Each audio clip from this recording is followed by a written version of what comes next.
Sa baybaying baryo ng San Aurelio, isang maliit ngunit masiglang pamayanan sa silangang bahagi ng lalawigan ng Quezon, namuhay ang isang simpleng mangingisdang nagngangalang Edgar Ramos.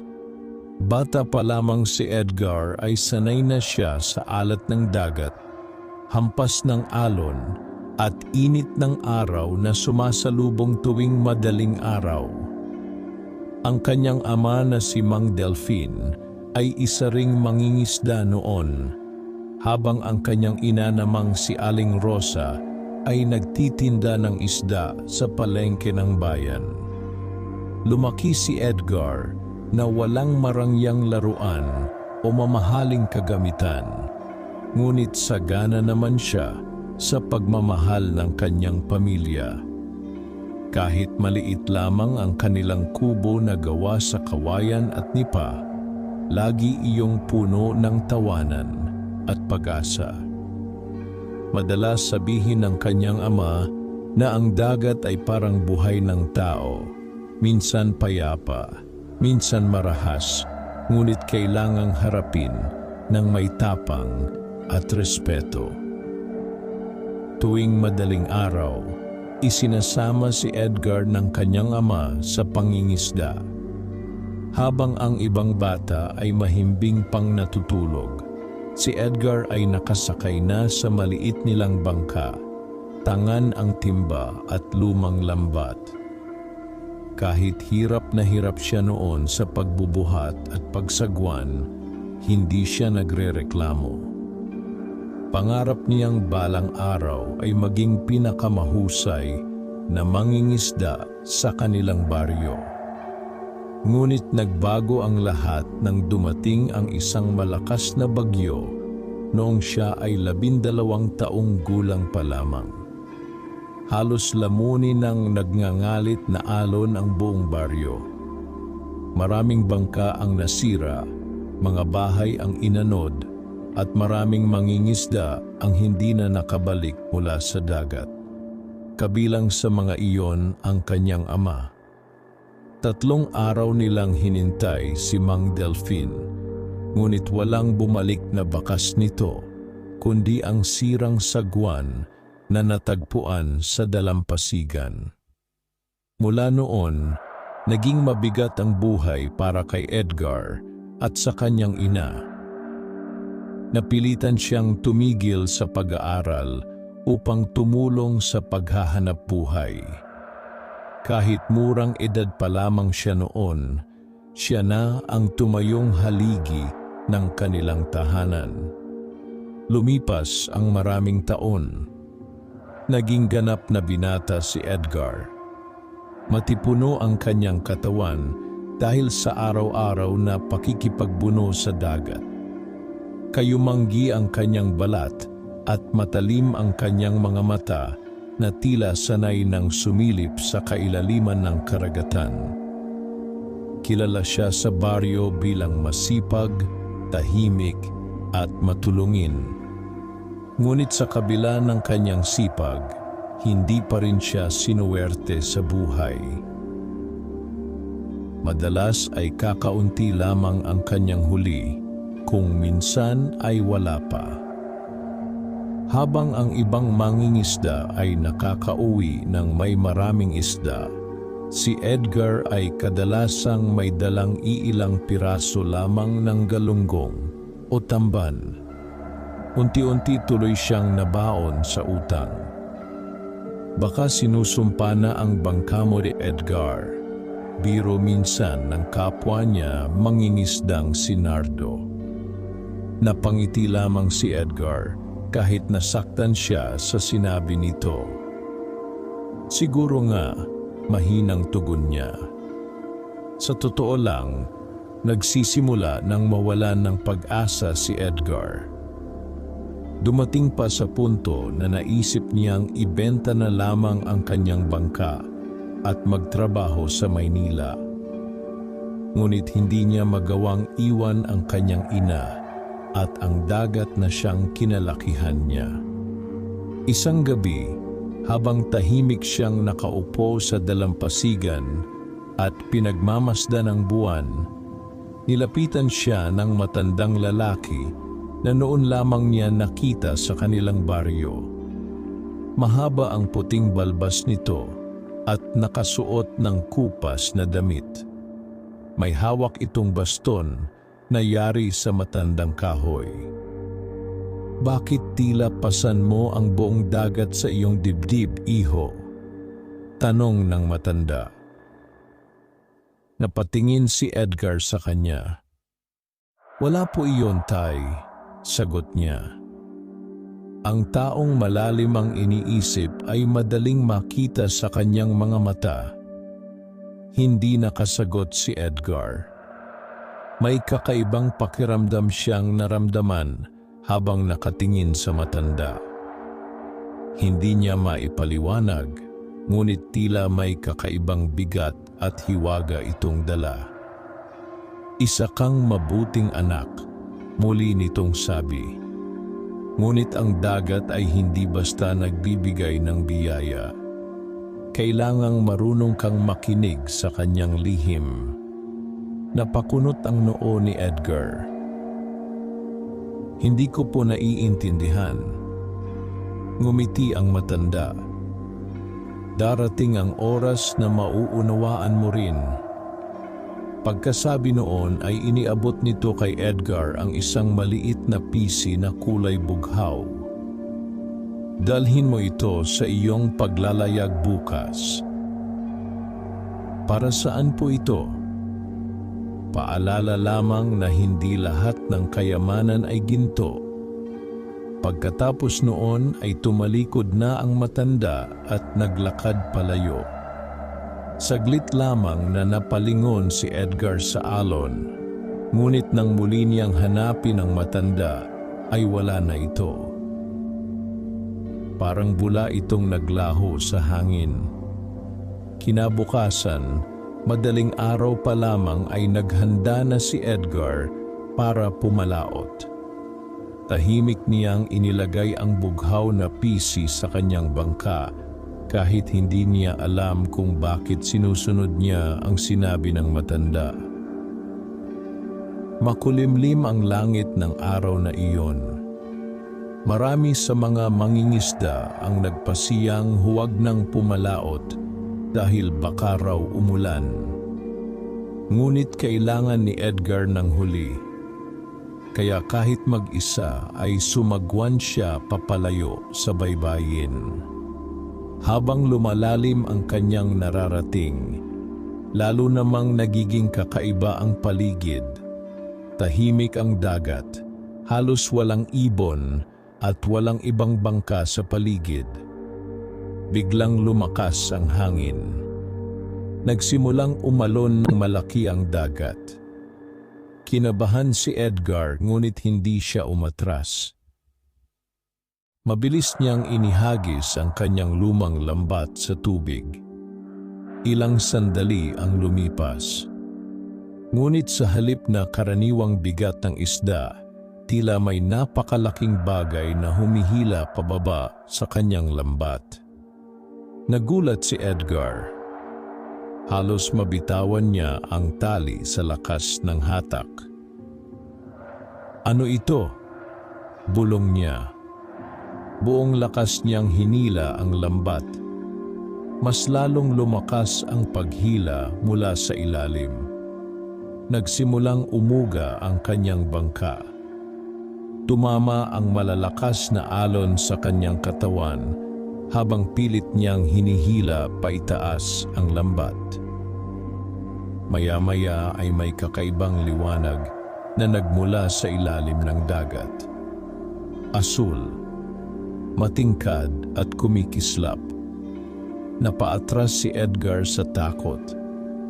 Unti-unting lumutang mula sa kailaliman ang isang lumang lambat na tila yari sa pilak. Nakapulupot dito ang mga damong dagat at kabibe, ngunit kapansin-pansin ang kakaibang kinang nito. Nang mahawakan niya ang lambat, biglang humupa ang malakas na alon. Natahimik ang dagat. Pati ang hangin ay tila tumigil. Nanginginig na pinagmasdan ni Edgar ang mahiwagang lambat. Hindi iyon pangkaraniwang gamit ng mangingisda. Ang bawat hibla nito ay tila kumikislap sa ilalim ng liwanag ng araw. At sa gitna ng lambat ay may maliit na simbolong hugis buwan. Hindi maipaliwanag ni Edgar ang kanyang nararamdaman. Takot, pagkamangha, at kakaibang kaba. Ngunit dahil wala naman siyang ibang pagpipilian, dinala niya iyon sa kanyang bangka at nagpasyang umuwi na. Habang pauwi siya, napansin niyang tila kusang sumusunod ang mga isda sa kanyang bangka. Daang-daang isda. Parang may kung anong puwersang humihila sa mga ito. Nang makarating siya sa pampang at ihagis ang mahiwagang lambat sa mababaw na bahagi ng dagat, halos mawalan siya ng hininga sa kanyang nakita. Sa isang iglap ay napuno ng malalaking isda ang lambat. Mga tuna. Maya-maya pa ay may kasama ng malalaking talakitok at maya-maya'y mga alimango naman. Hindi makapaniwala si Edgar. Sa buong buhay niya ay ngayon lamang siya nakakita ng ganoong karaming huli. Napansin iyon ng ibang mangingisda sa baryo. Edgar, paano mo nagawa iyan? Saan mo nakuha ang lambat na iyan? Nagkagulo ang mga tao sa paligid niya. Hindi alam ni Edgar ang isasagot. Tanging ang mahiwagang matanda lamang ang sumagi sa kanyang isip. Nang araw ding iyon ay naibenta niya ang lahat ng kanyang huli sa palengke. Malaki ang kanyang kinita. Sa unang pagkakataon, matapos ang maraming taon, nakabili siya ng masarap na pagkain para sa kanyang ina. Napuno ng tuwa si Aling Rosa nang makita ang dami ng kanilang pagkain. "Anak, himala yata ito," sabi nito habang naiiyak. Ngumiti lamang si Edgar ngunit nanatiling tahimik. Hindi niya masabi ang totoo dahil siya man ay hindi maintindihan ang nangyayari. Kinagabihan, habang nakahiga siya sa kanyang banig, hindi siya makatulog. Paulit-ulit niyang iniisip ang mahiwagang lambat. Saan iyon nanggaling? Sino ang matandang lalaki? At bakit tila may kakaibang kapangyarihan ang lambat? Habang malalim siyang nag-iisip, bigla niyang narinig ang mahinang bulong mula sa labas ng kanilang bahay. Parang tinatawag ang kanyang pangalan. Edgar. Napabangon siya. Muli niyang narinig ang tinig. Edgar. Mabagal siyang lumabas ng bahay. Tahimik ang buong baryo. Ngunit sa malayong bahagi ng dalampasigan, nakita niya ang isang asul na liwanag. Kaparehong liwanag na nakita niya sa ilalim ng dagat. At sa gitna ng liwanag na iyon ay tila may isang taong nakatayo at nakatanaw sa kanya. Napatigil si Edgar. Unti-unting bumilis ang tibok ng kanyang puso habang pinagmamasdan ang mahiwagang nilalang sa tabing dagat. At doon nagsimulang magbago ang kanyang buhay. Hindi maalis ni Edgar ang kanyang tingin sa mahiwagang liwanag sa dalampasigan. Tahimik ang buong baryo habang ang malamig na hangin mula sa dagat ay marahang humahaplos sa kanyang balat. Tanging tunog lamang ng mga alon ang maririnig sa paligid. Ngunit sa gabing iyon, may kakaibang kaba siyang nararamdaman. Sa gitna ng bughaw na liwanag ay malinaw niyang nakita ang isang babaeng nakatayo sa tabi ng dagat. Mahaba ang buhok nitong tila sumasabay sa hangin kahit walang malakas na ihip. Nakasuot ito ng mapusyaw na damit na tila hinabing liwanag ng buwan. Hindi makagalaw si Edgar. Pakiramdam niya ay nanaginip lamang siya. Unti-unting lumapit ang babae habang nananatili ang mahiwagang ningning sa paligid nito. Edgar, mahinahon nitong tawag. Lalong bumilis ang tibok ng puso ng binata. "Kilala mo ako?" tanong niya. Ngumiti ang babae ngunit may lungkot sa mga mata nito. "Matagal ka nang kilala ng dagat." Hindi agad nakasagot si Edgar. Hindi niya maunawaan ang ibig sabihin ng babae. "Sino ka?" muli niyang tanong. Saglit na tumingin ang babae sa malawak na karagatan bago siya hinarap muli. "Ako si Elena." "Taga saan ka? Bakit hindi kita kilala rito sa baryo?" Hindi sumagot agad ang babae. Sa halip ay tumingin ito sa lambat na nakasabit sa bangka ni Edgar. Nagbago ang ekspresyon nito. Natagpuan mo ang lambat. Napakunot ang noo ni Edgar. "Kilala mo ito?" Dahan-dahang tumango si Elena. Ang lambat na iyan ay hindi gawa ng ordinaryong tao. Naramdaman ni Edgar ang panlalamig ng kanyang katawan. "Ano bang ibig mong sabihin?" Matagal nang nawawala ang lambat na iyan. Maraming taon na itong nakatago sa kailaliman ng dagat. "Paano mo nalaman?" Muling natahimik si Elena. Parang may iniisip itong malalim. Hindi lahat ng lihim ay dapat agad malaman. Mahinang sabi nito. Hindi natuwa si Edgar sa sagot.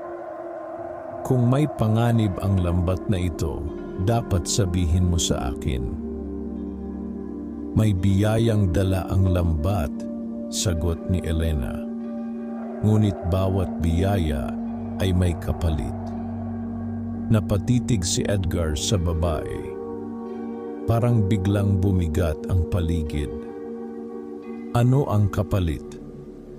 Hindi agad sumagot si Elena. Sa halip ay tumingin ito sa karagatan. "Darating ang araw na susubukin ka ng dagat." Bago pa makapagtanong si Edgar, ay unti-unting umurong ang babae palapit sa tubig. "Teka!" sigaw niya. "Sino ka ba talaga?" Ngunit sa isang iglap ay naglaho ang bughaw na liwanag. Kasabay noon ay nawala rin si Elena. Napatayo si Edgar sa dalampasigan habang mabilis ang kanyang paghinga. Hindi niya alam kung totoo ba ang kanyang nakita o bunga lamang iyon ng pagod. Kinabukasan ay maagang nagising si Edgar upang muling pumalaot. Ngunit bago siya umalis ay napansin niyang tila mas maliwanag kaysa dati ang mahiwagang lambat. Habang hinahawakan niya iyon ay parang may malamig na enerhiyang dumadaloy sa kanyang mga kamay. Hindi niya alam kung matutuwa ba siya o matatakot. Pagdating niya sa dagat ay agad niyang inihagis ang lambat. At tulad noong nakaraang araw, napakaraming isda ang kanyang nahuli. Mas marami pa kaysa dati. Halos mapuno ang kanyang bangka sa dami ng tuna, maya-maya at malalaking alimango. Nagsimulang mapansin ng buong baryo ang kakaibang pagbabago sa buhay ni Edgar. Parang may himala sa lambat niya, bulong ng ilang mangingisda. Dati hirap na hirap iyan makahuli. Ngayon siya na ang pinakamaswerte sa baryo. Unti-unting nagsimulang mainggit ang ilan sa kanila, lalo na si Oscar. Si Oscar ang pinakamayamang mangingisda sa San Aurelio. Marami siyang bangka at tauhan. Sa loob ng maraming taon ay siya ang kinikilalang hari ng pangingisda sa baryo. Ngunit mula nang dumating ang swerte ni Edgar, nagsimulang mabawasan ang mga bumibili sa kanya.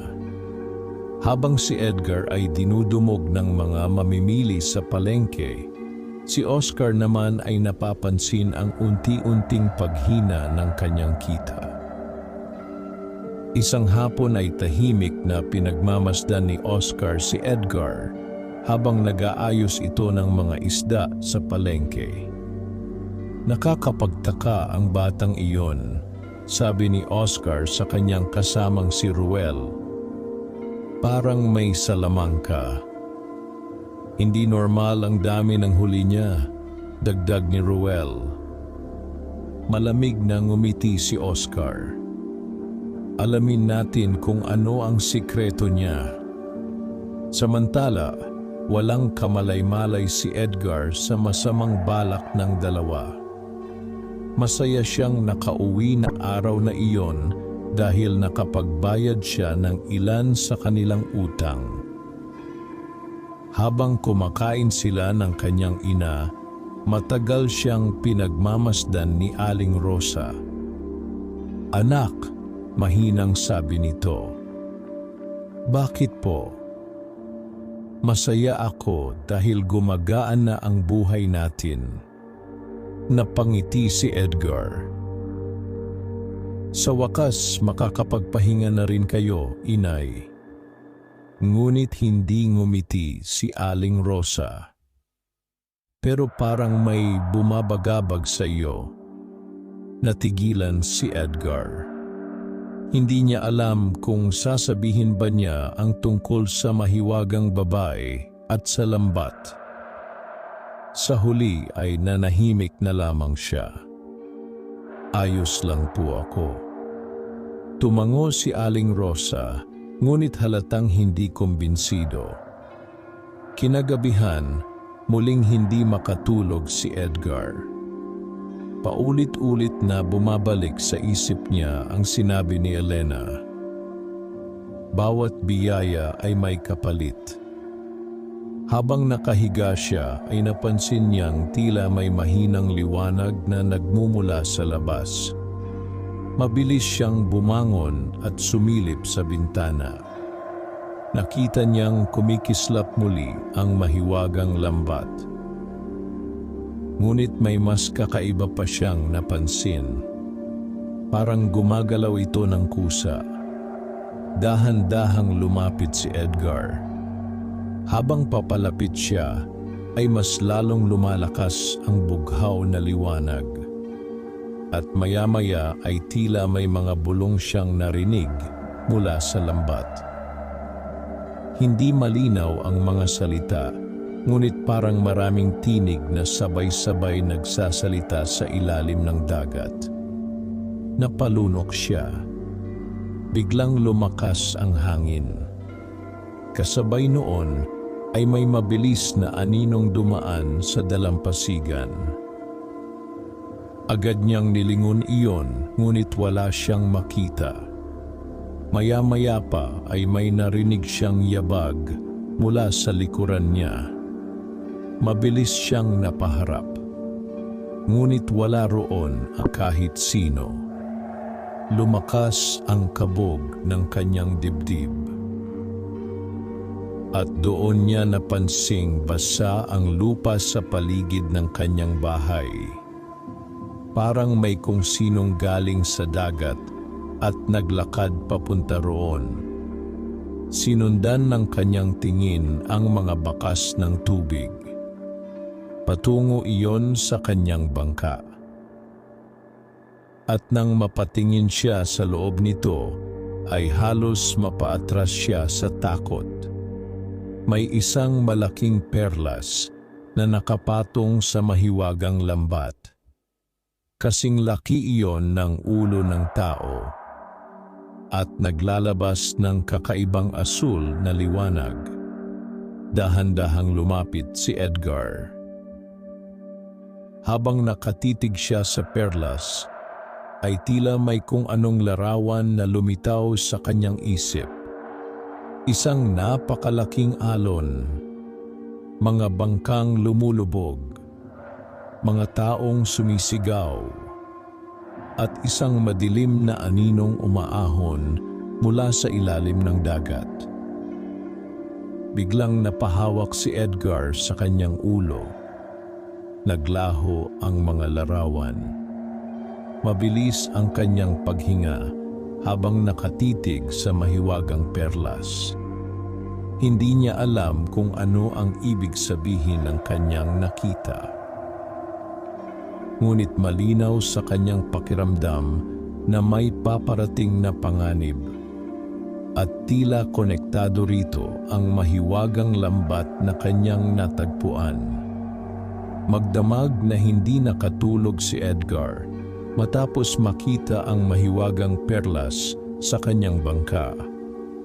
Paulit-ulit na bumabalik sa kanyang isip ang mga larawang nakita niya.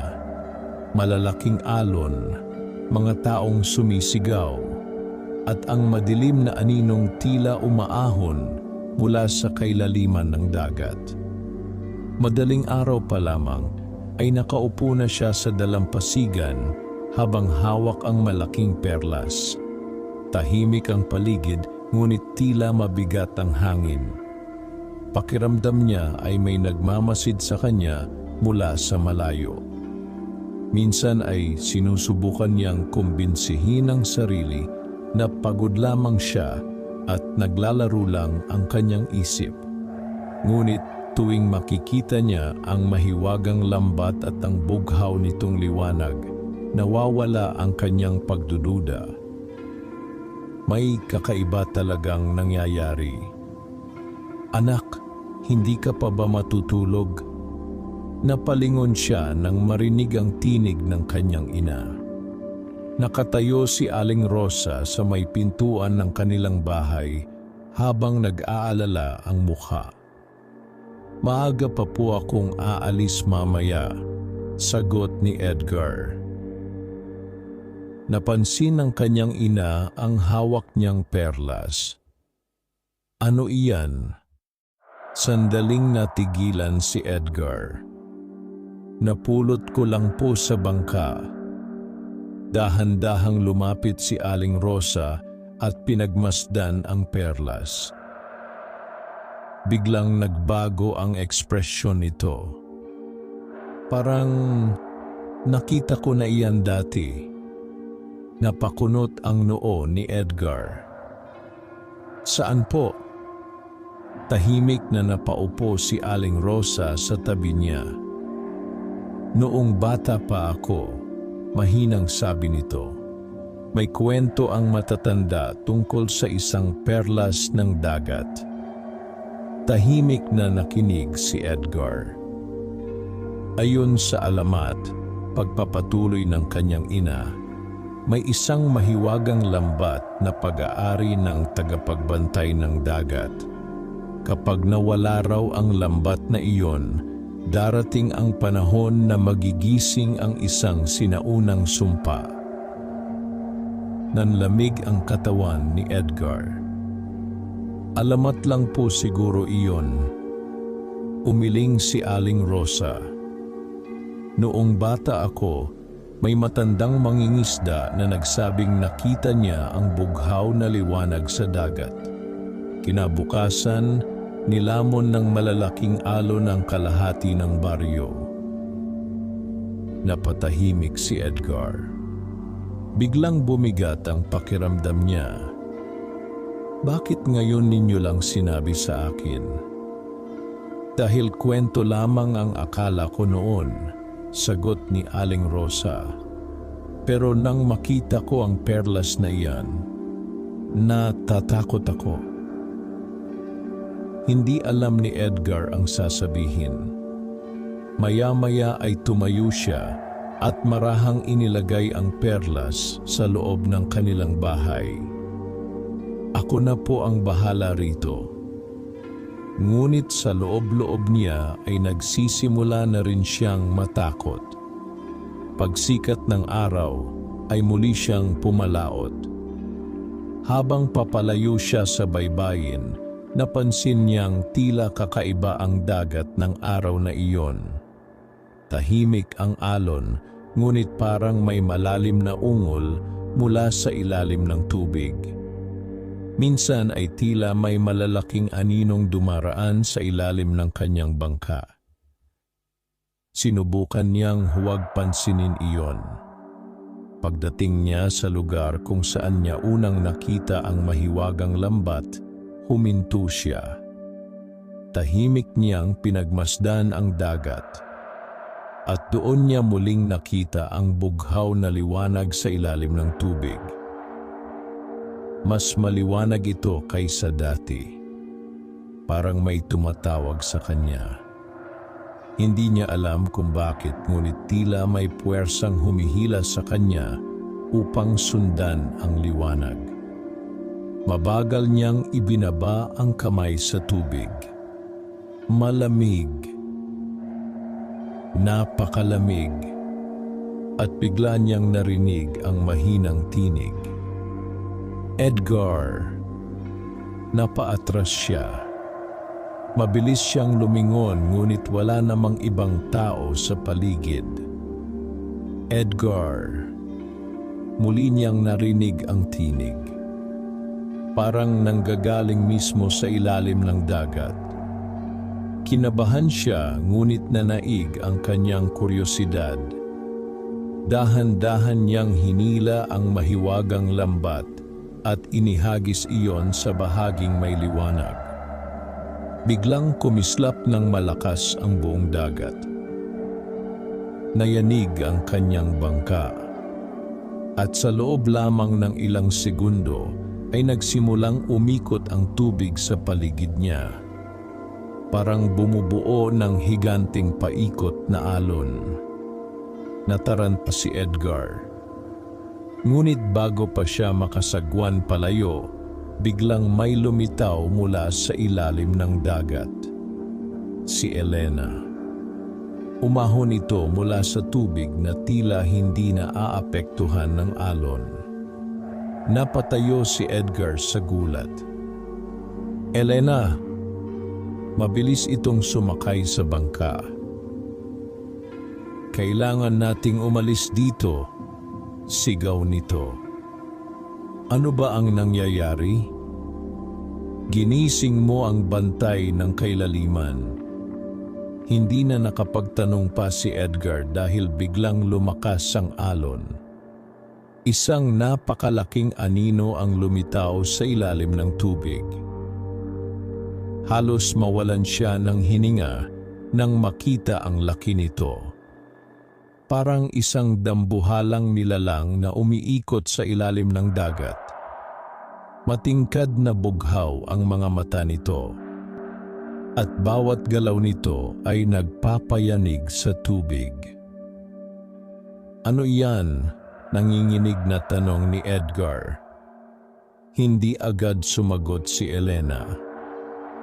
Matagal nang natutulog ang nilalang na iyan, sabi nito habang bakas ang takot sa mukha. Tagapagbantay siya ng mahiwagang lambat.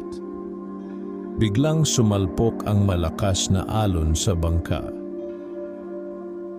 Halos mahulog si Edgar. Bakit tayo hinahabol? Dahil kinuha mo ang lambat. Napatingin si Edgar sa mahiwagang lambat na hawak niya. Hindi ko naman alam. Hindi mahalaga iyon ngayon, sagot ni Elena. Kailangan nating makaalis. Mabilis na nagsagwan si Edgar habang patuloy ang pag-ikot ng dambuhalang nilalang sa ilalim nila. Minsan ay lumilitaw ang mahabang anino nito sa ibabaw ng tubig. Parang isang higanteng serpiente ng dagat. Biglang may malakas na hampas ng buntot na tumama sa kanilang bangka. Napahiyaw si Edgar. Halos tumaob sila. "Bilisan mo!" sigaw ni Elena. Buong lakas na nagsagwa si Edgar kahit nanginginig na ang kanyang mga kamay. Habang papalapit sila sa mababaw na bahagi ng dagat, lalo namang nagngingit-ngit ang nilalang. Naglalakihan ang alon sa paligid nila. Maya-maya ay bumuka ang tubig at lumitaw ang ulo ng dambuhalang nilalang. Napasinghap si Edgar. May katawan itong tila pinaghalong ahas at isda. Nababalot ng makakapal na kaliskis na kulay abo at bughaw. Ang mga mata nito ay tila apoy na kumikislap sa ilalim ng dagat. At sa noo nito ay may simbolong kapareho ng nasa mahiwagang lambat. "Hindi tayo makakatakas," sigaw ni Edgar. Ngunit biglang hinawakan ni Elena ang kanyang kamay. "Makinig ka sa akin." Napatitig si Edgar sa kanya. "Ang lambat na iyan ay hindi basta kayamanan. Isa iyong selyo." "Selyo?" Pinipigilan ng lambat ang kapangyarihan ng nilalang na iyan. Kapag tuluyan itong nagising, maaaring malunod ang buong baryo. Nanlaki ang mga mata ni Edgar. Biglang umungol ng malakas ang dambuhalang nilalang. Kasabay noon ay isang napakalaking alon ang mabilis na tumama sa kanilang bangka. Tuluyang tumaob ang bangka. Napahulog sina Edgar at Elena sa dagat. Nataranta si Edgar habang nilalamon siya ng malamig na tubig. Sinubukan niyang umahon, ngunit tila may puwersang humihila sa kanya pababa. Mula sa kailaliman ay nakita niya ang dambuhalang nilalang na papalapit. Matingkad ang mga mata nitong nakatitig sa kanya. Nanghihina na si Edgar nang biglang kumislap ang mahiwagang lambat. Bumalot ang bughaw na liwanag sa kanyang katawan. At bago siya mawalan ng malay, nakita niya si Elena na mabilis na lumalangoy papunta sa kanya habang ang buong dagat tila nagsisimulang magalit. Malamig ang tubig na bumalot sa buong katawan ni Edgar habang patuloy siyang hinihila pababa ng malalim na dagat. Halos hindi na siya makahinga. Pilit niyang iginagalaw ang kanyang mga kamay, ngunit tila nawawalan na siya ng lakas. Sa kailaliman ay nakita niya ang dambuhalang nilalang na papalapit. Kumikislap ang bughaw nitong mga mata sa dilim ng dagat. Bawat galaw nito ay tila nagpapayanig sa buong karagatan. Naramdaman ni Edgar ang matinding takot. Hindi niya alam kung paano siya makakatakas. Ngunit biglang kumislap ng mas maliwanag ang mahiwagang lambat. Mula rito ay lumabas ang bughaw na liwanag na bumalot sa kanyang katawan. Parang may hangin na pumuno sa kanyang dibdib at bigla siyang nakahinga kahit nasa ilalim siya ng tubig. Nanlaki ang kanyang mga mata. Hindi siya makapaniwala sa nangyayari. Mabilis na lumangoy si Elena papunta sa kanya at hinawakan ang kanyang kamay. "Sumunod ka sa akin," sabi nito. Hindi na nakapagsalita si Edgar dahil sa pagkabigla, ngunit sumunod siya rito habang mabilis silang lumalangoy palayo sa dambuhalang nilalang. Habang lumalalim sila, lalo namang lumilinaw ang kakaibang mundo sa ilalim ng dagat. May mga batong naglalabas ng bughaw na liwanag. May mga halamang dagat na tila kumikilos na parang buhay. At sa malayo ay may mga guhong mukhang sinaunang istrukturang matagal nang nalunod sa kailaliman. Hindi makapaniwala si Edgar sa kanyang nakikita. Parang ibang mundo ang nasa ilalim ng dagat. "Nasaan tayo?" tanong niya habang patuloy silang lumalangoy. "Sa dating kaharian ng Lunara," sagot ni Elena. "Kaharian?" Tumango ito. "Bago pa maitayo ang baryo ninyo, may sinaunang pamayanan dito sa ilalim ng dagat." Napalunok si Edgar. Habang naglalangoy sila ay napansin niyang tila umiiwas sa kanila ang malalaking isda. Parang takot ang mga ito sa nilalang na humahabol sa kanila. Maya-maya ay nakarating sila sa isang malaking yungib sa ilalim ng dagat. Pumasok sila roon at agad humupa ang malalakas na agos. Huminto si Elena habang hinihingal si Edgar. "Ano ba talaga ang nangyayari?" tanong niya. "Sino ka?" Tahimik na yumuko si Elena. Matagal bago ito nagsalita. "Ako ang huling tagapagbantay ng lambat."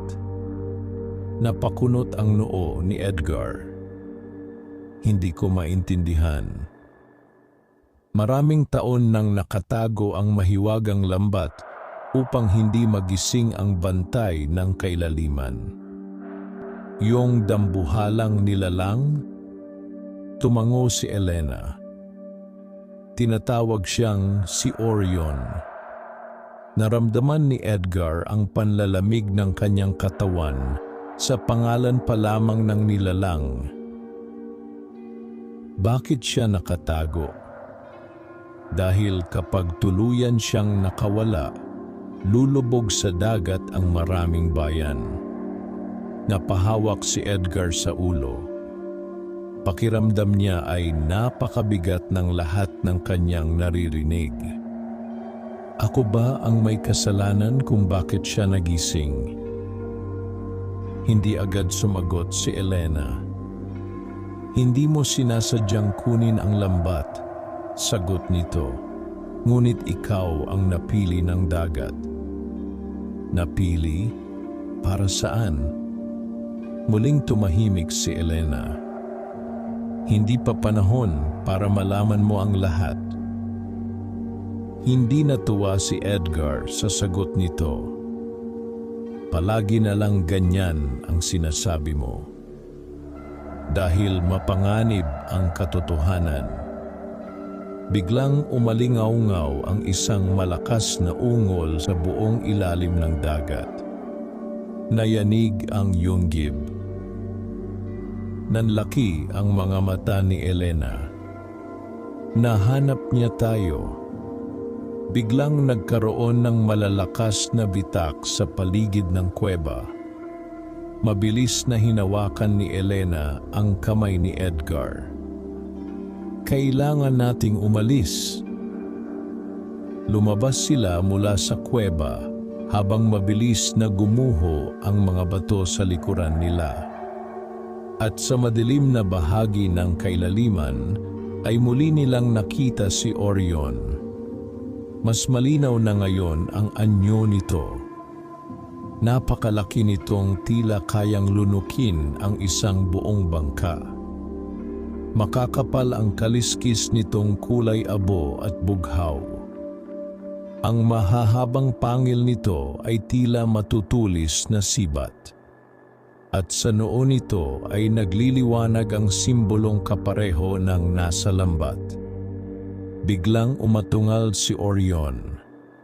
Kasabay noon ay rumagasa ang napakalakas na alon sa ilalim ng dagat. Napahiwalay si Edgar kay Elena. Mabilis siyang tinangay ng agos. "Elena!" sigaw niya. Ngunit nalunod sa malalakas na ugong ng dagat ang kanyang tinig. Paikot-ikot siyang tinatangay ng tubig habang papalapit si Orion. Takot na takot si Edgar. Sa unang pagkakataon sa kanyang buhay, ay naramdaman niyang malapit na siyang mamatay. Biglang kumislap muli ang mahiwagang lambat. At sa kanyang isip ay may narinig siyang kakaibang tinig. "Gamitin mo ang lambat." Napatingin siya rito. Hindi niya alam kung kanino nanggaling ang tinig, ngunit tila may puwersang gumabay sa kanya. Habang papalapit si Orion, ay buong lakas niyang inihagis ang mahiwagang lambat. Pagkawala nito sa kanyang kamay, ay agad itong nagliwanag ng napakalakas. Bumalot ang bughaw na sinag sa buong katawan ng dambuhalang nilalang.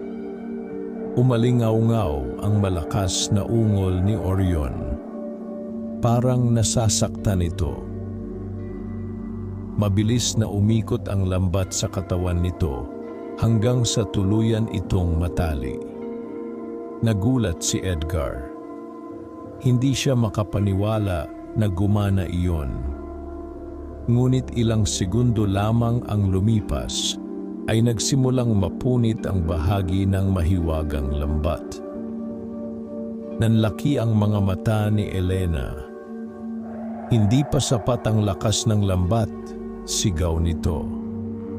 Unti-unting kumawala si Orion habang galit na galit itong umuungol.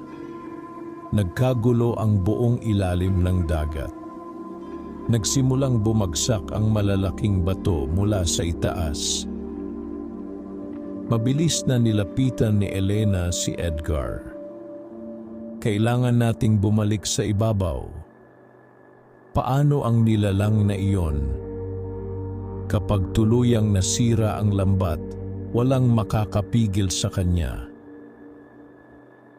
Mabilis silang lumangoy pa itaas habang patuloy na nagngingit-ngit si Orion sa kailaliman. Habang papalapit sila sa ibabaw, ay napansin ni Edgar ang kakaibang pagbabago sa dagat. Umiitim ang tubig. Lumalaki ang mga alon. At tila may paparating na napakalaking bagyo. Pag-ahon nila sa ibabaw ay malakas na ang ulan. Halos hindi na makita ni Edgar ang dalampasigan dahil sa dilim ng kalangitan. Mabilis silang kumapit sa tumaob niyang bangka. "Edgar!" sigaw ni Elena sa gitna ng malakas na hangin. "Makinig ka sa akin." "Ano iyon?" "May paraan pa para mapigilan si Orion." "Ano?" "Kailangan mong hanapin ang 3 perlas ng karagatan." Napakunot ang noo ni Edgar. 3 perlas. Kapag pinagsama ang mga iyon, muling lalakas ang mahiwagang lambat. Nasaan ang mga perlas? Kalat ang mga iyon sa iba't ibang bahagi ng dagat. Biglang kumulog ng napakalakas. Halos mabingi si Edgar. "Bakit ako?" sigaw niya. dahil ikaw ang pinili ng lambat. Hindi pa man makapagsalita si Edgar, ay biglang may napakalaking alon na rumagasa sa kanila. Napabitaw siya sa bangka. At bago siya tuluyang matangay ng dagat, nakita niyang muli na namang kumikislap ang mga mata ni Orion mula sa kailaliman. Malalakas ang hampas ng alon habang pilit na kumakapit si Edgar sa sirang bahagi ng kanyang bangka. Halos hindi niya maimulat ang kanyang mga mata dahil sa malakas na ulan at hangin. Sa ilalim ng nagngangalit na dagat ay paminsan-minsang lumilitaw ang nakakakilabot na bughaw na liwanag mula kay Orion. Pakiramdam ni Edgar ay anumang oras ay maaari silang lamunin ng dagat. "Elena!" sigaw niya. Ngunit halos hindi niya marinig ang sariling tinig. Maya-maya ay may humawak sa kanyang braso. Si Elena. "Dito!" sigaw nito habang pilit siyang hinihila patungo sa bangka. Buong lakas silang kumapit habang patuloy ang pagtaas-baba ng bangka sa malalaking alon. "Hindi tayo makakabalik sa baryo kung magpapatuloy ito," sabi ni Edgar. "Tinitiis pa lamang ni Orion ang kanyang lakas," sagot ni Elena. "Kapag tuluyan siyang nakalaya, mas malala pa rito ang mangyayari." Napalunok si Edgar. Habang nagpapatuloy ang bagyo, ay pilit niyang iniisip ang sinabi ni Elena tungkol sa 3 perlas. "Nasaan ang unang perlas?" tanong niya. Tahimik sandaling tumingin si Elena sa malayong bahagi ng dagat. "Sa isla ng Amara." "May ganoong isla?" "Karamihan sa tao ay hindi alam ang lugar na iyon," sagot nito. "Nakatago iyon sa likod ng makakapal na hamog sa hilagang bahagi ng karagatan." Biglang kumidlat. Sa saglit na liwanag ay nakita ni Edgar ang napakalaking anyo ni Orion sa ilalim ng tubig. Mabilis na nagtayuan ang balahibo niya. "Kailangan nating makarating doon bago tuluyang masira ang lambat," sabi ni Elena. Pagkatapos ng ilang oras na pakikipagbuno sa alon, ay tuluyan ding humina ang bagyo. Unti-unti silang nakabalik sa pampang bago sumikat ang araw. Tahimik ang baryo nang makarating sila. Maraming tao ang nagulat nang makitang wasak ang bangka ni Edgar. "Anong nangyari sa iyo?" tanong ni Marcelo, isa sa matatandang mangingisda. "Nabagyo po kami," sagot ni Edgar. Napansin ng mga tao si Elena, ngunit walang nagtangkang magtanong tungkol dito. Parang may kakaibang hiwagang bumabalot sa dalaga na nagiging dahilan upang mailang ang mga tao sa kanya. Mabilis na umuwi si Edgar kasama si Elena. Pagdating nila sa bahay, ay halos maiyak si Aling Rosa sa sobrang pag-aalala. "Akala ko hindi ka na makakabalik," sabi nito habang niyayakap ang anak. "Ayos lang po ako, inay." Ngunit napansin agad ng matanda ang babae sa likuran niya. "Sino siya?" "Kaibigan ko po," sagot ni Edgar. Magalang na yumuko si Elena. Hindi na nagtanong pa si Aling Rosa, ngunit ramdam niyang may kakaiba sa dalaga. Nang gabing iyon ay hindi mapakali si Edgar. Habang kumakain sila ay paulit-ulit niyang naiisip ang isla ng Amara at ang unang perlas. "Hindi ka mapakali," sabi ni Aling Rosa. Napabuntong hininga si Edgar. "Kailangan ko pong umalis ng ilang araw." Biglang natigilan ang kanyang ina. "Saan ka pupunta?" Hindi agad nakasagot si Edgar. Ayaw niyang sabihin ang buong katotohanan dahil baka lalo lamang mag-alala ang kanyang ina. "May kailangan lang po akong hanapin." Tahimik na napayuko si Aling Rosa. "Delikado ba?" Hindi nakapagsinungaling si Edgar. "Opo." Matagal na natahimik ang matanda bago ito nagsalita. "Katulad ka talaga ng iyong ama." Napatingin si Edgar rito. "Hindi umatras ang iyong ama kahit gaano kahirap ang dagat." May lungkot sa mga mata ni Aling Rosa habang nagsasalita. "Pero tandaan mo, anak, hindi lahat ng laban ay kailangang suungin mag-isa." Kinabukasan ay nagsimula silang maghanda ni Elena para sa kanilang paglalakbay. Humiram si Edgar ng mas malaking bangka kay Mang Selo, kapalit ng pangakong babayaran niya ito pagbalik. Nagbaon sila ng tubig, pagkain, at ilang kagamitan sa pangingisda.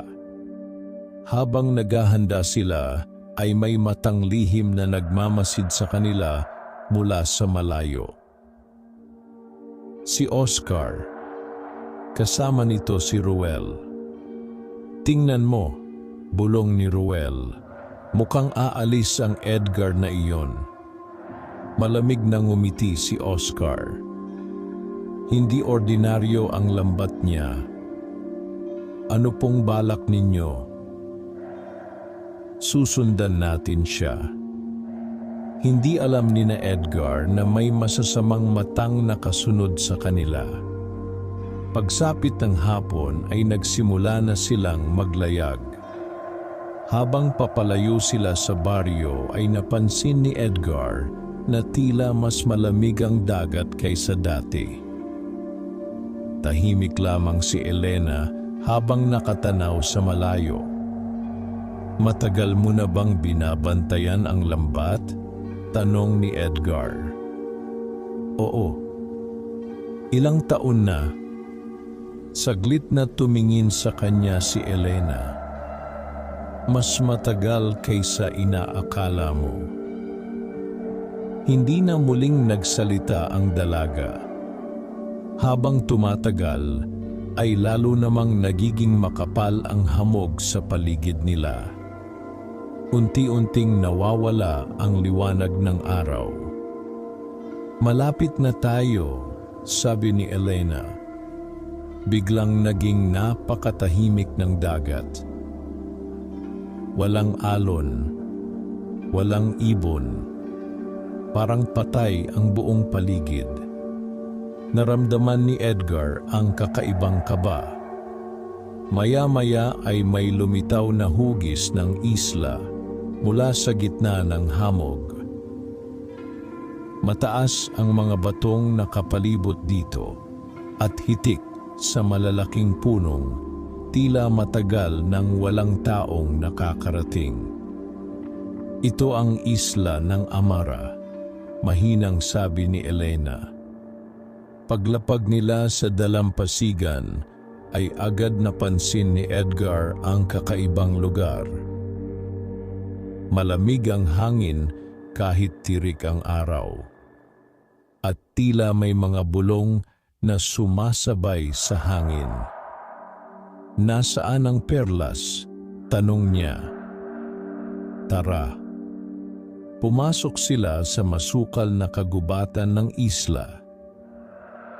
Habang naglalakad ay napansin ni Edgar ang mga lumang estatwang natatakpan ng lumot. Mga ribulto iyon ng mga mandirigmang may hawak na sibat. Parang sinaunang kaharian ito, sabi niya. Dati ngang may mga taong nakatira rito, sagot ni Elena. Ngunit naglaho sila matapos magising si Orion, maraming siglo na ang nakalipas. Lalong bumigat ang pakiramdam ni Edgar. Pagkatapos ng mahabang paglalakad, ay narating nila ang isang malaking kuweba sa gitna ng isla. Mula roon ay nagmumula ang bughaw na liwanag. Ang unang perlas ay nasa loob, sabi ni Elena. Ngunit bago pa sila makapasok, ay biglang may malakas na yabag na umalingaw-ngaw sa paligid. Napahinto si Edgar. Maya-maya ay may lumabas na dambuhalang nilalang mula sa likod ng mga puno. Halos mawalan siya ng hininga. Isa itong higanting mabangis na hayop na tila pinaghalong buwaya at alimango. Makakapal ang baluti nito at nagliliwanag ang mapupula nitong mata. Ano iyan? Bulong ni Edgar. Tagapagbantay ng perlas, sagot ni Elena. Biglang umatungal ang nilalang at mabilis silang sinugod. Agad na napaatras si Edgar. Muntik na siyang tamaan ng napakalaking kuko nito. Takbo! Sigaw ni Elena. Ngunit bago pa sila makalayo, ay hinarangan na sila ng dambuhalang halimaw. Mabilis ang tibok ng puso ni Edgar habang mahigpit niyang hawak ang mahiwagang lambat. At sa unang pagkakataon ay naramdaman niyang kailangan niyang matutong lumaban, hindi lamang para sa sarili niya, kundi para sa buong baryong maaaring malunod kapag tuluyang nakawala si Orion.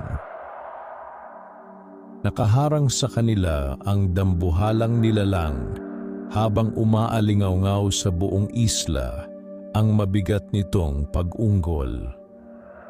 Nanlilisik ang mapupula nitong mga mata habang unti-unti itong lumalapit kina Edgar at Elena. Mahigpit na napahawak si Edgar sa mahiwagang lambat. Hindi niya alam kung paano lalaban sa ganoong uri ng halimaw. Anong gagawin natin? Tanong niya habang hindi inaalis ang tingin sa nilalang. Hindi tayo makakaalis hanggat hindi natin nakukuha ang perlas, sagot ni Elena. Muling umatungal ang halimaw bago mabilis na sumugod sa kanila. Umiwas ka, sigaw ni Elena. Agad na tumalon si Edgar patabi habang malakas na bumagsak ang dambuhalang kuko ng nilalang sa lupa. Nayanig ang paligid at nagliparan ang mga bato at lupa. Mabilis na bumangon si Edgar habang mabilis ang tibok ng kanyang puso. Napakalakas ng halimaw. Muling sumugod ang nilalang, ngunit sa pagkakataong iyon ay mabilis na inihagis ni Edgar ang mahiwagang lambat. Kumislap ang bughaw na liwanag mula rito habang bumabalot sa isa sa mga paa ng halimaw. Biglang umungol ang nilalang. Ngunit ilang sandali lamang ay naputol nito ang lambat gamit ang matutulis nitong kuko. Nanlaki ang mga mata ni Edgar. Hindi sapat, sigaw ni Elena. Agad niyang hinila si Edgar palayo nang muling sumugod ang halimaw. Tumama ang malaking buntot nito sa isang puno at agad iyong nabuwal. Halos mapatid ang hininga ni Edgar sa takot. Paano natin matatalo iyan? tahimik na pinagmasdan ni Elena ang halimaw. May kahinaan ang bawat tagapagbantay. Ano naman ang kahinaan niya? Napatingin si Elena sa dibdib ng nilalang. Doon ay may maliit na bughaw na batong nakakabit sa makapal nitong baluti. Ang puso niya, sabi ni Elena. Napatingin si Edgar sa bughaw na bato. Kailangan nating tamaan iyon. Paano?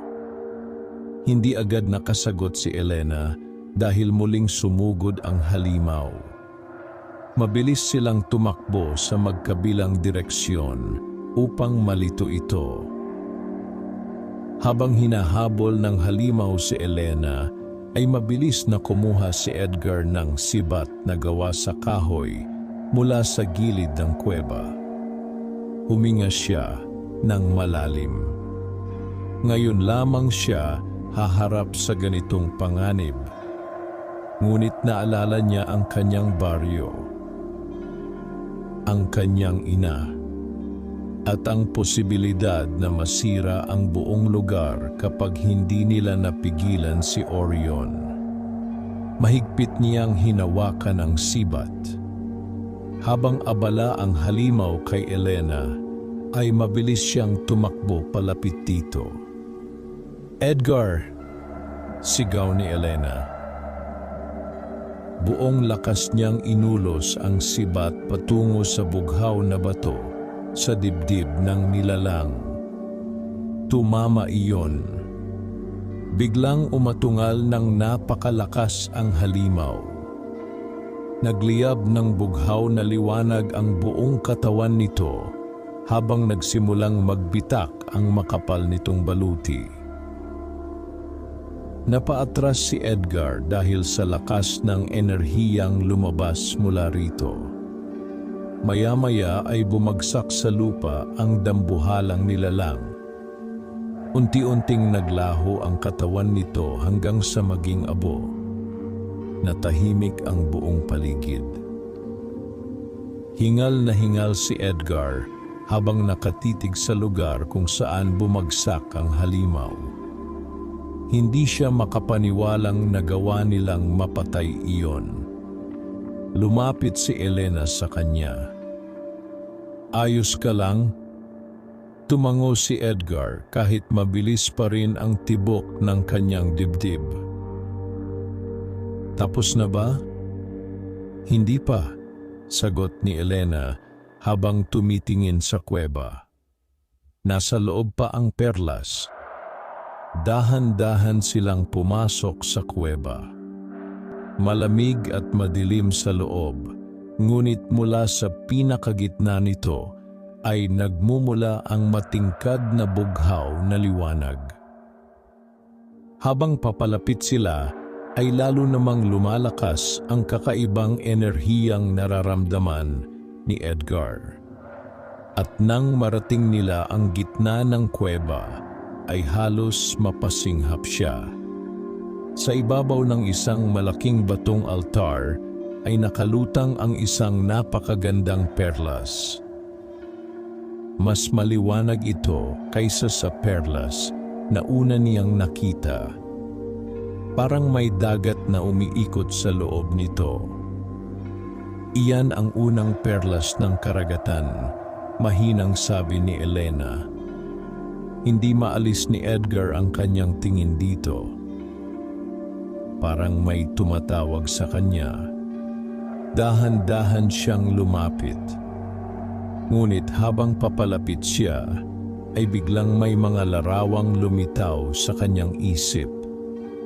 Isang sinaunang kaharian sa ilalim ng dagat. Mga mandirigmang may hawak na sibat. At isang malaking digmaan laban kay Orion. Nakikita niya ang mga tao habang ginagamit nila ang mahiwagang lambat upang ikulong ang dambuhalang nilalang. Ngunit marami sa kanila ang namatay. At sa gitna ng lahat ay may isang lalaking may hawak ng lambat. Kaparehong-kapareho niya ng mukha. Biglang napahawak si Edgar sa ulo. Naglaho ang mga larawan. "Ano iyon?" hingal niyang tanong. Tahimik na napatingin sa kanya si Elena. "Naalala ka na ng dagat?" Hindi maintindihan ni Edgar ang ibig sabihin nito.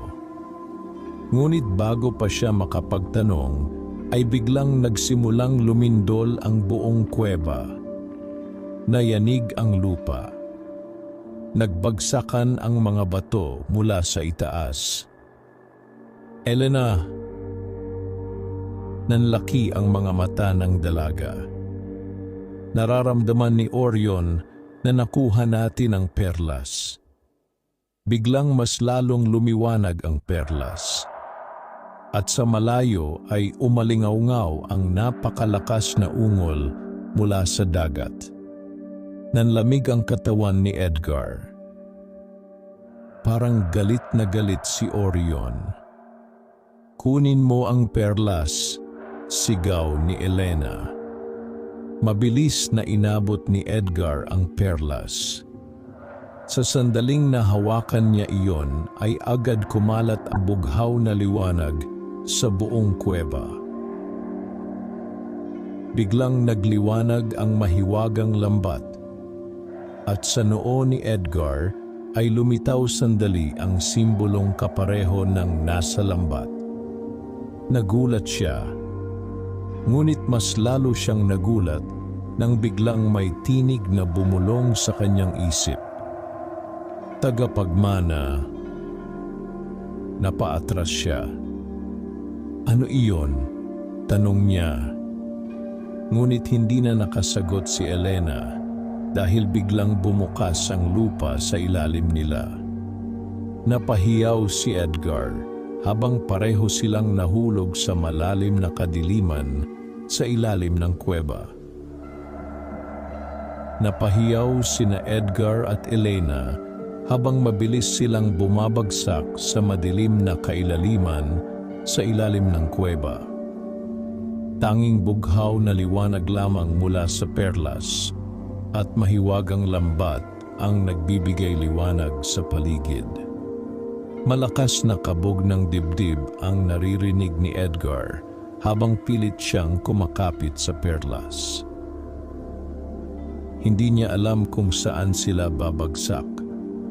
Maya-maya ay biglang bumagal ang kanilang pagbagsak. Parang may hangin na humawak sa kanilang katawan. At ilang segundo pa ay marahan silang lumapag sa malamig na sahig na bato. Napahawak si Edgar sa kanyang ulo habang pilit na hinihingal. "Elena, ayos ka lang?" "Oo," sagot nito habang dahan-dahang tumatayo.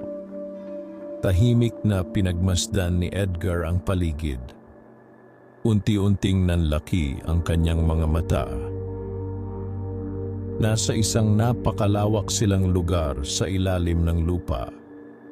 May malalaking haliging bato sa paligid at mga sinaunang gusaling halos nilamon na ng panahon. Nakakalat ang mga sirang estatwa at mga lumang ukit sa dingding. Ngunit ang pinakakakaiba sa lahat ay ang bughaw na kristal na nakadikit sa kisame at dingding na siyang nagbibigay ng liwanag sa buong lugar. "Nasaan tayo?" mahinang tanong ni Edgar.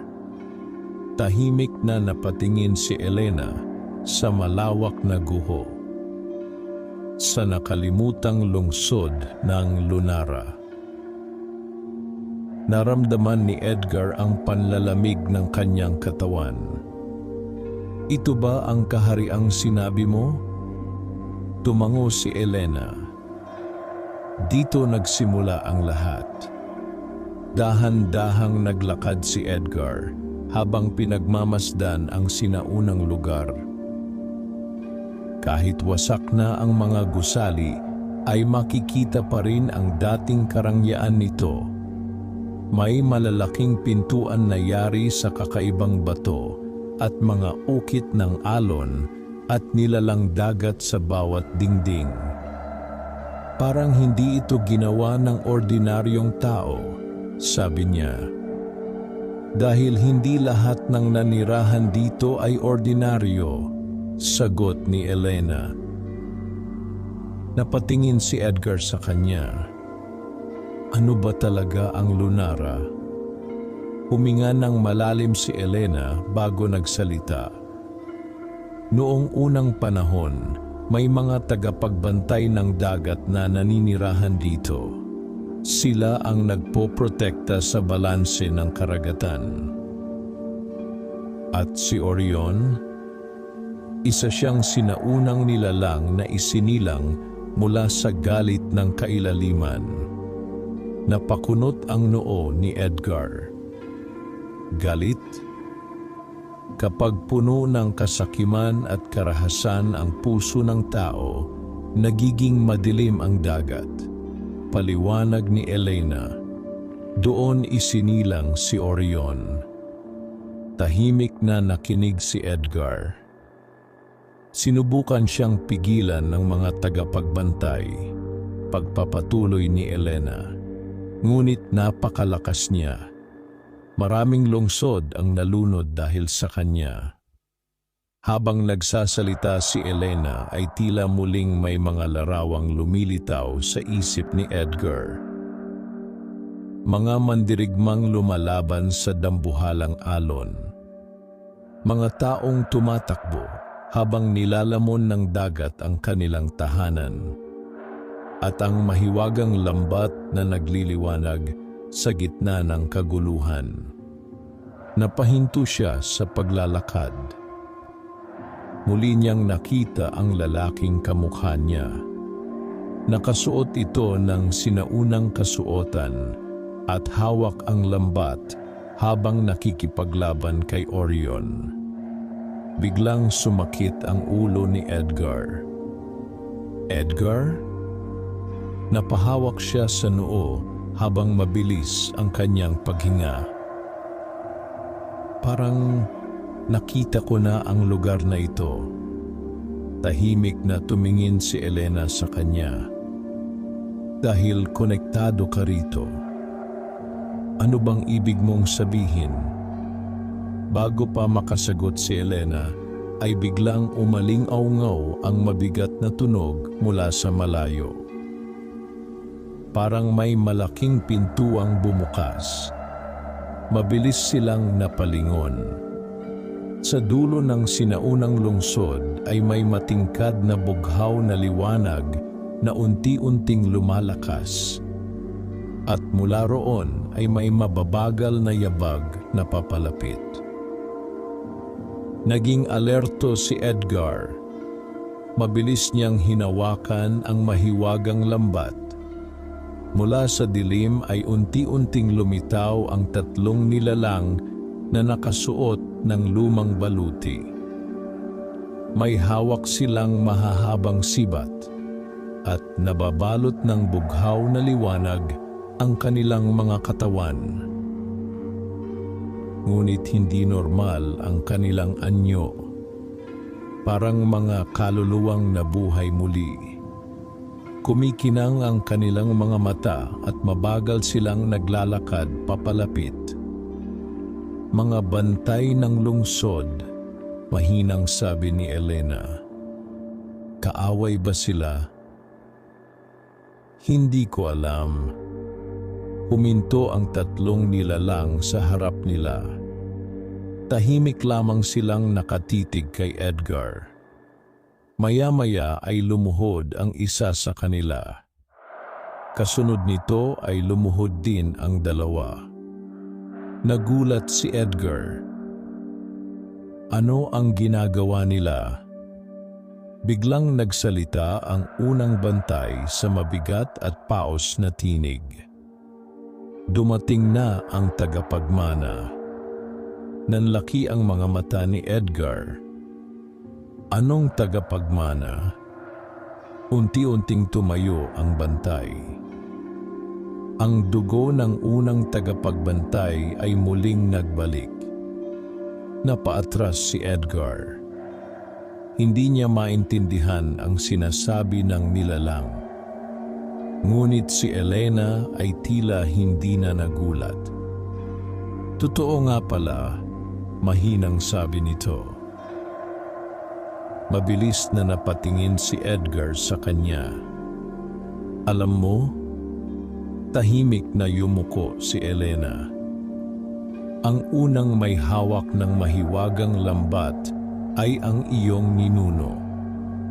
Parang tumigil ang mundo ni Edgar.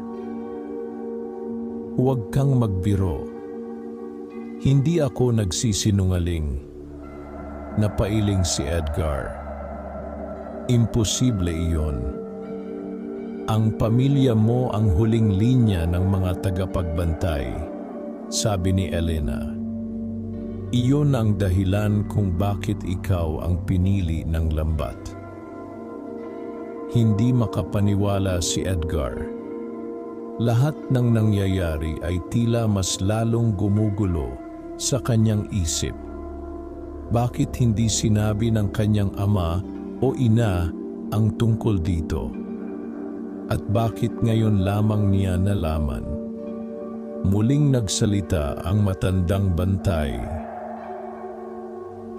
Malapit nang magising ng tuluyan si Orion.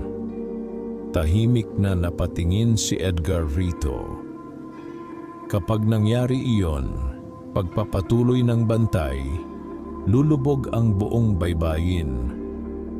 Napalunok si Edgar. Paano namin siya mapipigilan? Tanging ang 3 perlas at ang banal na lambat lamang ang may kakayahang muling ikulong siya. Mabilis na inilabas ni Edgar ang unang perlas. Isa na ang nakuha namin. Tumango ang bantay. Ngunit habang papalakas si Orion, mas nagiging mapanganib ang paghahanap sa natitirang 2. Biglang nayanig ang buong lungsod. Nagbagsakan ang ilang bato mula sa kisame. Maya-maya ay umaling-aungaw ang isang napakalakas na ungol mula sa kailaliman ng dagat. Mas malakas kaysa dati. Nanlamig ang buong katawan ni Edgar. Papunta siya rito, sabi ni Elena. Nagkatinginan ang 3 bantay. Pagkatapos ay itinaas ng pinuno nila ang kanyang sibat. Kung ikaw nga ang tunay na tagapagmana, sabi nito kay Edgar, patunayan mo. Biglang nagliwanag ang buong sinaunang lungsod. At mula sa ilalim ng lupa ay unti-unting umahon ang isang napakalaking pintuang bato na may nakaukit na simbolo ng lambat. Dahan-dahang bumukas ang pintuan. Mula sa loob nito ay umihip ang malamig na hangin. At sa kadiliman ng lagusang nasa likod nito ay may 2 nagliliwanag na mata na unti-unting namulat. Mabigat ang hanging lumabas mula sa sinaunang pintuang bato habang dahan-dahan itong bumubukas. Lalong lumamig ang paligid at tila nanginig ang buong nakalimutang lungsod ng Lunara. Nakatitig lamang si Edgar sa 2 nagliliwanag na matang nasa kadiliman ng lagusan. Unti-unti iyong gumalaw. Kasabay noon ay umugong ang sahig na bato sa ilalim nila. Mahigpit na napahawak si Edgar sa mahiwagang lambat habang mabilis ang tibok ng kanyang puso. Ano iyon? Mahinang tanong niya. Tahimik na sumagot ang matandang bantay. Ang tagasubok ng mga tagapagmana. Mula sa kadiliman ay unti-unting lumabas ang isang dambuhalang nilalang na tila yari sa bato at tubig. Nababalot ng bughaw na enerhiya ang katawan nito at sa dibdib nito ay may simbolong kapareho ng nasa mahiwagang lambat. Mas malaki ito kaysa sa halimaw na nagbantay sa unang perlas. At bawat hakbang nito ay nagpapayanig sa buong lungsod. Napaatras si Edgar. Kailangan ko bang labanan iyan? Kung nais mong makuha ang kapangyarihang kontrolin ang lambat, sagot ng bantay, kailangan mong mapatunayan na karapat-dapat ka. Napatingin si Edgar kay Elena. Ngunit seryoso lamang ang mukha nito. Hindi kita matutulungan sa pagsubok na ito, sabi ng dalaga. Paano kung mabigo ako? Tahimik na napayuko si Elena. Hindi na nito kinailangang sumagot. Naintindihan agad ni Edgar ang ibig sabihin. Huminga siya ng malalim. Takot na takot siya, ngunit alam niyang wala na siyang ibang pagpipilian. Unti-unting lumapit ang dambuhalang nilalang. Biglang umaling-aungaw ang malalim nitong tinig sa buong lungsod. Ipakita mo ang lakas ng iyong puso. Kasabay noon ay mabilis itong sumugod. Napasinghap si Edgar at agad umiwas habang malakas na sumabog ang bato sa lugar na tinamaan ng kamao ng halimaw. Nagliparan ang mga tipak ng bato. Mabilis na tumakbo si Edgar habang hawak ang lambat. Ngunit saan man siya pumunta ay tila madaling natutunton ng nilalang ang kanyang galaw. Muling sumuntok ang halimaw. Muntik nang tamaan si Edgar. Halos matumba siya sa lakas ng pagyanig ng lupa. Hindi ko siya matatalo, sigaw niya.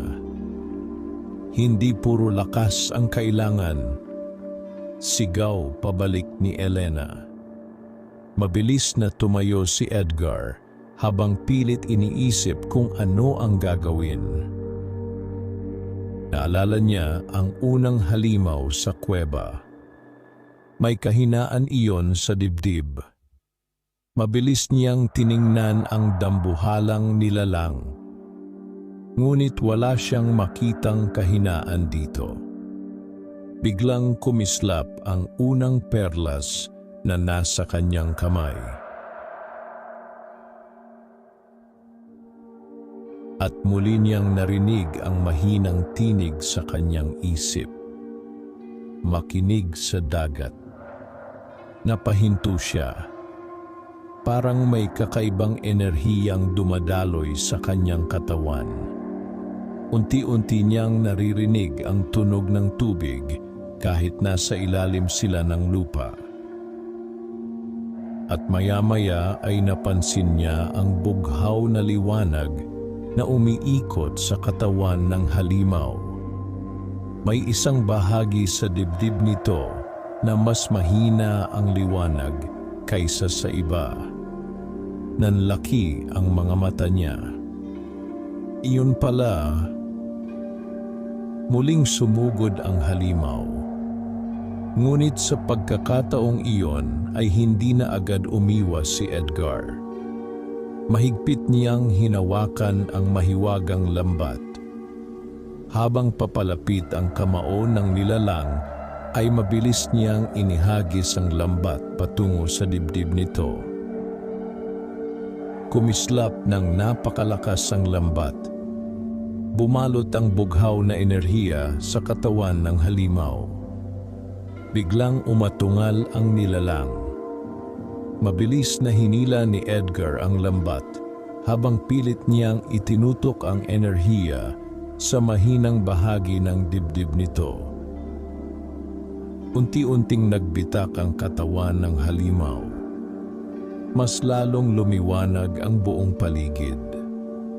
At sa isang malakas na ugong ay tuluyang nabasag ang dibdib nito. Biglang tumigil ang nilalang. Natahimik ang buong lungsod. Ilang segundo pa ay unti-unting naglaho ang dambuhalang katawan nito at naging bughaw na alikabok. Napaluhod si Edgar habang hinihingal. Hindi siya makapaniwalang nagawa niya iyon. Tahimik na lumapit ang tatlong bantay. Muling lumuhod ang mga ito sa kanyang harapan. "Tinanggap ka ng lungsod," sabi ng matandang bantay. Maya-maya ay nagsimulang magliwanag ang simbolo sa mahiwagang lambat. At mula sa kisame ng sinaunang lungsod ay bumaba ang isang maliit na kristal na kulay bughaw. Dahan-dahang lumutang iyon papunta kay Edgar. "Ano ito?" tanong niya. "Biyaya ng unang tagapagbantay," sagot ng bantay. Pagkahawak ni Edgar sa kristal, ay biglang may malakas na enerhiyang dumaloy sa kanyang katawan. At sa isang iglap ay nakita niyang muli ang mga alaala ng nakaraan. Nakikita niya ang isang malaking digmaan sa dagat. Libo-libong alon ang sumisira sa mga lungsod. At sa gitna nito ay ang unang tagapagbantay na may hawak ng mahiwagang lambat. Ngunit sa pagkakataong iyon ay malinaw na niyang nakita ang mukha nito. Halos mapaatras si Edgar. Dahil ang lalaking iyon ay eksaktong kamukha niya. Biglang naglaho ang pangitain. Napahawak si Edgar sa kanyang dibdib habang mabilis ang kanyang paghinga. "Elena." Tahimik siyang tiningnan ng dalaga. "Siya ang ninuno mo," sabi nito. Hindi malaman ni Edgar ang kanyang mararamdaman. Takot, pagkalito, at kakaibang bigat sa puso. Maya-maya ay muling nayanig ang buong lungsod. Ngunit ngayon ay mas malakas. Nagbagsakan ang malalaking bato mula sa kisame. Nanlaki ang mga mata ng mga bantay. Hindi maaari. Bulong ng isa. Mula sa malayo ay narinig nila ang napakalakas na ugong ng tubig. Parang may dambuhalang puwersang bumabasag sa ilalim ng dagat. Biglang nagdilim ang bughaw na ilaw sa paligid. At maya-maya ay isang malakas na sigaw ang umaling-aungaw sa buong lungsod. Sigaw iyon ni Orion. Ngunit kakaiba na ngayon ang tunog nito. Mas malakas, mas galit, at tila mas malapit. Mabilis na tumakbo papunta sa kanila ang isa sa mga bantay. Nasira ang unang selyo. Sigaw nito. Nanlamig ang katawan ni Edgar. Ano ang ibig sabihin noon? Tahimik na tumingin ang matandang bantay sa kanya. Ibig sabihin, unti-unti nang nakakawala si Orion. Biglang gumuho ang malaking bahagi ng kisame. At sa pagbagsak ng mga bato, ay nakita nila ang rumaragasang tubig dagat na mabilis nang pumapasok sa nakalimutang lungsod ng Lunara. Rumagasa ang napakalakas na tubig dagat papasok sa nakalimutang lungsod ng Lunara. Nagbagsakan ang malalaking bato mula sa kisame habang ang buong paligid ay patuloy na yumanig. Natarantang napaatras si Edgar habang mabilis na tumataas ang tubig sa paligid nila. "Kailangan nating umalis," sigaw ni Elena. Ngunit bago pa sila makatakbo, ay muling umugong ang buong lungsod. Mula sa malalayong lagusan ay narinig nila ang mabibigat na tunog ng pagguho. Unti-unting sinisira ng dagat ang sinaunang kaharian. Napatitig si Edgar sa rumaragasang tubig. Si Orion ba ang may gawa nito? Tumango ang matandang bantay. Habang lumalakas siya, humihina ang mga selyong nagkukulong sa kanya. Biglang may malakas na pagsabog mula sa itaas. Nabasag ang malaking bahagi ng kisame at pumuhos ang mas marami pang tubig. Napahawak si Edgar sa lambat habang pilit na pinapanatili ang kanyang balanse. "Nasaan ang ikalawang perlas?" sigaw niya. Tahimik na tumingin ang matandang bantay sa malalim na lagusan sa gawing hilaga ng lungsod. Sa templo ng Agila, sa gitna ng dagat silangan. Gaano kalayo iyon? 2 araw na paglalayag kung payapa ang dagat. Napabuntong hininga si Edgar. Ngunit bago pa siya makapagsalita, ay biglang lumakas ang ugong mula sa kailaliman. Kasabay noon ay kumislap ang buong lungsod. At mula sa rumaragasang tubig ay unti-unting lumitaw ang napakalaking anino. Nanlamig ang dugo ni Edgar. "Orion," bulong niya. Hindi pa man lumilitaw ng buo ang nilalang ay sapat na ang anino nito upang takutin silang lahat. "Tumakas na kayo," sigaw ng matandang bantay.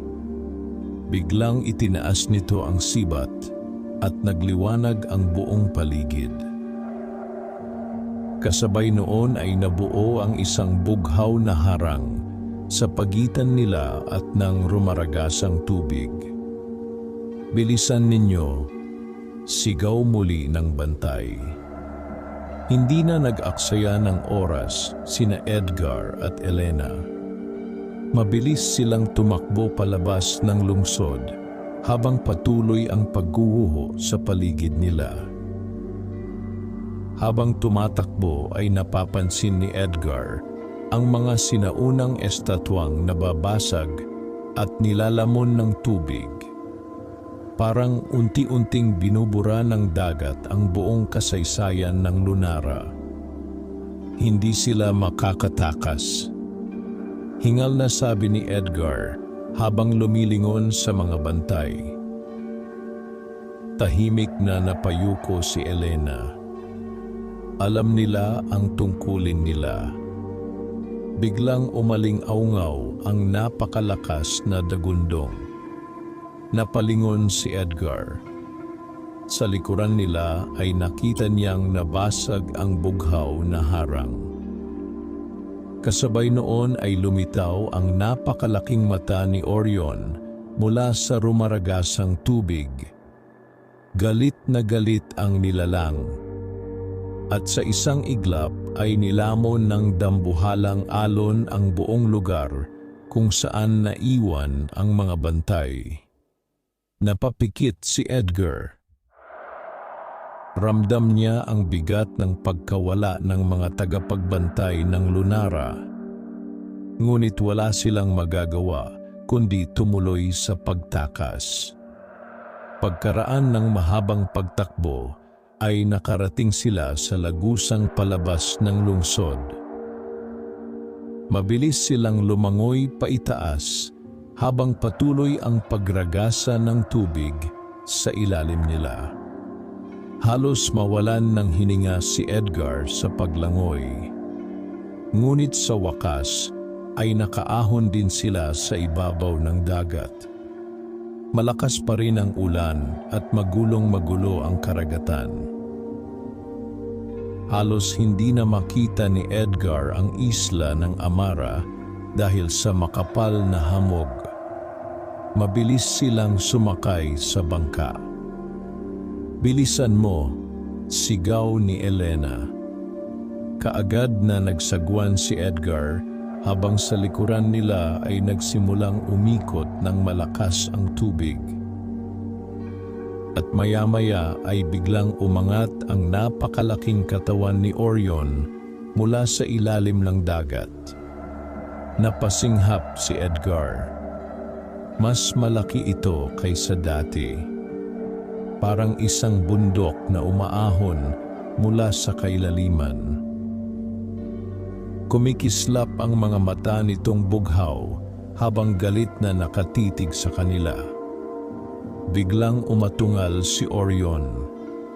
Kasabay noon ay bumuo ng napakalaking alon ang dagat. "Humawak ka," sigaw ni Edgar.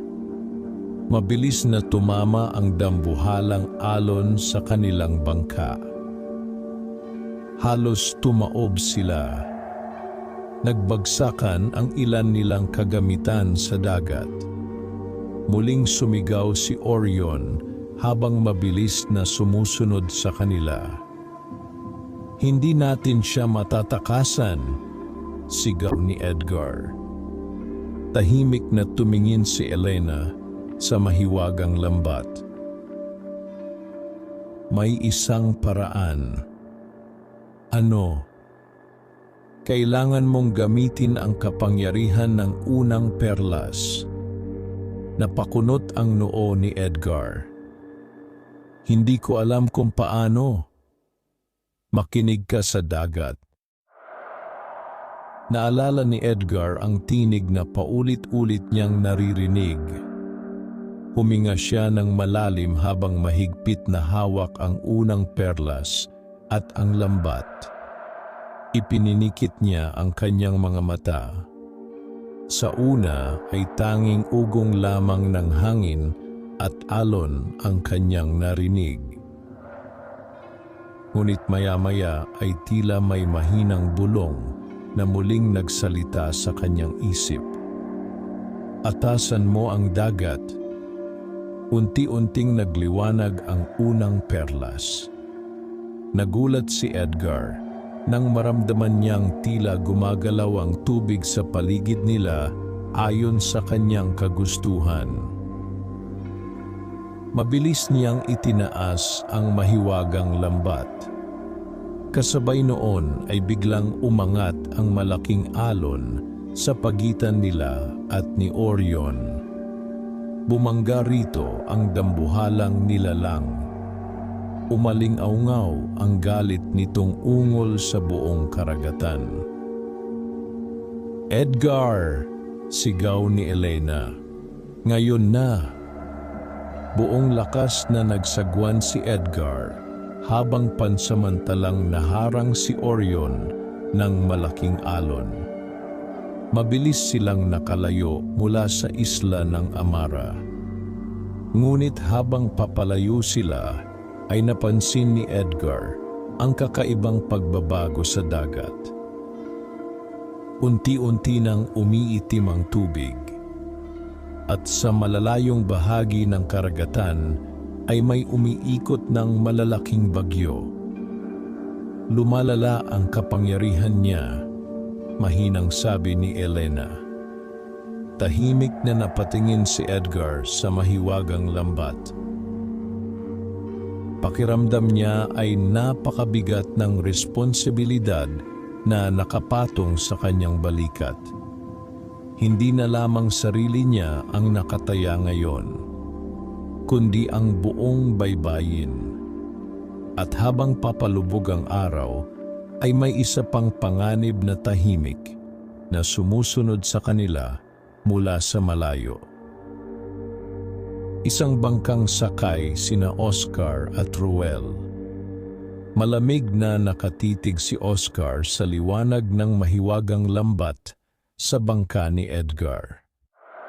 At last, bulong niya, Malalaman ko rin ang sikreto mo, Edgar. Tahimik na naglalayag sina Edgar at Elena sa gitna ng magulong karagatan. Mabigat ang ulap sa kalangitan at paminsan-minsay kumikidlat sa malalayong bahagi ng dagat. Mula nang makatakas sila sa pagguho ng Lunara, ay hindi na halos nagsalita si Edgar. Paulit-ulit niyang iniisip ang mga nangyari. Ang katotohanang isa pala siyang tagapagmana ng mga sinaunang tagapagbantay. Ang pagkawasak ng nakalimutang lungsod at ang patuloy na paglaya ni Orion. Habang nakaupo siya sa gilid ng bangka, ay tahimik niyang pinagmasdan ang mahiwagang lambat at ang unang perlas.